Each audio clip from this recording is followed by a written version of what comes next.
meu nome é Aira Silva Saplac, eu sou acadêmica do curso de Agronomia e vou apresentar um pouco do meu trabalho de iniciação científica sobre técnicas de remediação de solos agrícolas. Bom, nesse trabalho a gente buscou testar a eficiência de metodologias de remediação, buscando avaliar a eficiência das técnicas, determinar as melhores doses e verificar a eficiência das espécies fitoextratoras. Bom, falando um pouquinho sobre o cobre, ele é um micronutriente essencial para as plantas, mas em excesso pode afetar diretamente a fertilidade do solo e a qualidade da água. Esse acúmulo pode ocorrer por diversos fatores, mas principalmente pelo uso contínuo de fungicidas cúpricos e pela aplicação de dejetos suínos. Diante disso, então buscamos avaliar as diferentes técnicas, a absorção, utilizando o biochar. Então, o biochar ele causa a dissorção e a complexação do cobre no solo. O calcário, que na agricultura é amplamente utilizado para elevar o pH, e então no solo ele gera precipitação de compostos metálicos insolúveis, e a fitoextração, que é o uso de plantas hiperacumuladoras para a remoção de metais. Falando um pouquinho sobre materiais e métodos, foram realizadas 2 coletas de solos, uma no município de Palmeira, numa fazenda com histórico de aplicação de dejetos suínos, e uma segunda na fazenda experimental Gralha Azul. As amostras foram passadas por caracterização físico-química conforme a metodologia da Embrapa. Bom, falando um pouquinho sobre o experimento do biocarvão e do calcário, foi realizada a aplicação de 4 doses de biocarvão em solo contaminado com posterior análise no equipamento ICP-IOS. Para o experimento do calcário, foi utilizada a mesma metodologia, com 4 doses e posterior análise.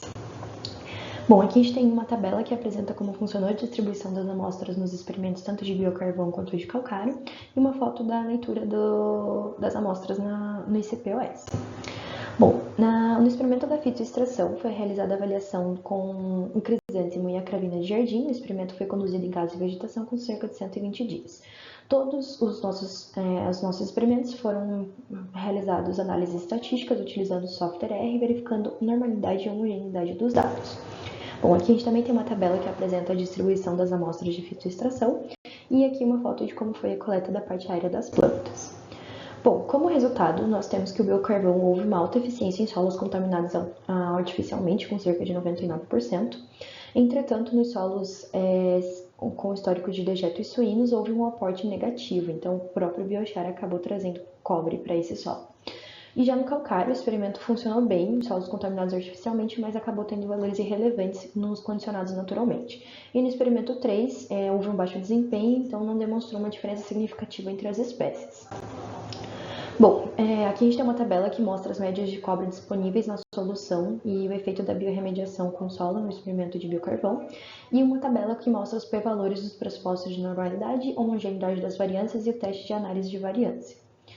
A mesma tabela a gente pode observar para o experimento do calcário, utilizando os valores desse experimento. E aqui no experimento de fitoextração, nós temos uma tabela que mostra a quantia de cobre extraída em miligramas e a eficiência de remoção de cobre de solos com e sem a contaminação. Também temos uma tabela que demonstra os valores dos p-valores pressupostos, homogeneidade de variância e análise de variância.